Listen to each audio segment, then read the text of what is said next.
சிறகடிக்க ஆசை சீரியல் நெக்கான எபிசோடில் முத்து மீனா 2 பேரும் க்ளோஸாக நின்று பேசிக்கிட்டு இருக்கிறத வந்து பாட்டி பார்த்துடுறாங்க. பாட்டி வந்து மீனாவை பிடிச்சி திட்டுறாங்க. இப்படி ஒரு கல்யாணம் முடியாத பசங்க கிட்ட போய் இப்படி போய் நிற்கிறியே, உனக்கு வெக்கமா இல்லையா அப்படின்னு சொல்லிட்டு, இதை சும்மா விடக்கூடாது அப்படின்னு சொல்லிட்டு அண்ணாமலை கிட்ட கீழே போய் பேசுகிறாங்க. இவங்க 2 பேரும் மொட்டை மாடியில் என்ன கோலத்தில் நின்னாங்க தெரியுமாடா? அதை நான் பார்த்தேன், அசிங்கமாக இருந்துச்சு. யாருக்காவது தெரிஞ்சுன்னா என்ன நினைப்பாங்க? இப்படியா இருப்பாங்க பசங்க? இதை நம்ம சும்மா விடக்கூடாது. அவங்க அம்மா அப்பாவை கால் பண்ணி வர சொல்லு, பேசிக்கலாம் அப்படிங்கிற மாதிரி சொல்கிறாங்க.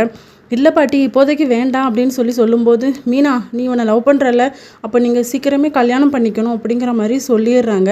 மீனா முத்துக்கு என்ன பண்ணுறதுன்னே தெரியலை. விஜயா சொல்லுவாங்க, ஆமாம் இதில் ஒரு கேடு இதுதான் அப்படின்னு சொல்லிட்டு. அதுக்கப்புறமா மனோஜ் வருவார். இவனுக்கும் கூடிய சீக்கிரம் கல்யாணம் பண்ணணும் அப்படிங்கிற மாதிரி பாட்டி வந்து சொல்லிக்கிட்டு இருப்பாங்க. எனக்கு இப்போலாம் கல்யாணம் வேண்டாம் அப்படிங்கிற மாதிரி சொல்லிக்கிட்டு இருப்பார் நம்ம மனோஜ். அடுத்த சீனில் முத்து மீனா 2 பேருமே நம்ம மீனாவோட அம்மா வீட்டுக்கு வந்திருப்பாங்க. சத்யாவும் அங்கே வந்திருப்பார். வெளியே காரணக்கதை பார்த்துட்டு முத்து யோசிச்சுட்டே தான் வருவார்.